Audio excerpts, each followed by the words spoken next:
Garuda Express, an international courier service. దేశవ్యాప్తంగా ఉన్న petrol బంకులలో June 16న బంద్ పాటిస్తున్నట్టు ప్రకటించారు పెట్రోల్ డీలర్ల సంఘం నాయకులు.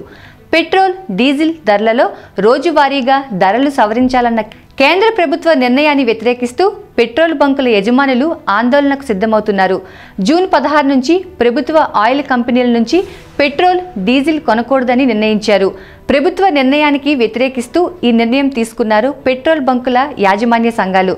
అదే జరిగితే పెట్రోల్ బంకులు ఖాళీ అయిపోయి వినియోగదారులకు తిప్పలు తప్పవంటున్నారు నిపుణులు. అయితే జూన్ 16 నుంచి చేపట్టబోయేది బంద్ కాదని, కేవలం పెట్రోల్, డీజిల్ కొనబోమని అఖిల భారత పెట్రోలియం డీలర్ల సంఘం తెలిపింది. దేశవ్యాప్తంగా పెట్రోల్, డీజిల్ ధరలను రోజువారీగా సవరిస్తామని పెట్రోలియం సంస్థలు స్పష్టం చేసిన నేపథ్యంలో పెట్రోల్ బంకుల యజమానులు తీవ్ర ఆగ్రహం వ్యక్తం చేస్తున్నారు. 5 నగరాల్లో ప్రస్తుతం అమలు చేస్తున్న రోజువారీ పెట్రోల్ ధరలలో మార్పుల కారణంగా యజమానులు చేతులు కాల్చుకున్నారని, దేశవ్యాప్తంగా అమలుపై పునరాలోచించాలని కేంద్రాన్ని కోరారు పెట్రోల్ బంకుల యాజమాన్యాలు. దేశవ్యాప్తంగా ఉన్న 57,000 పెట్రోల్ బంకులలో ప్రభుత్వ ఆయిల్ కంపెనీల నుంచి పెట్రోల్ కొనుగోలు ఆపేస్తే వాహనదారులు ఇబ్బందులు పడతారని చెబుతున్నారు ఎక్స్పర్ట్స్.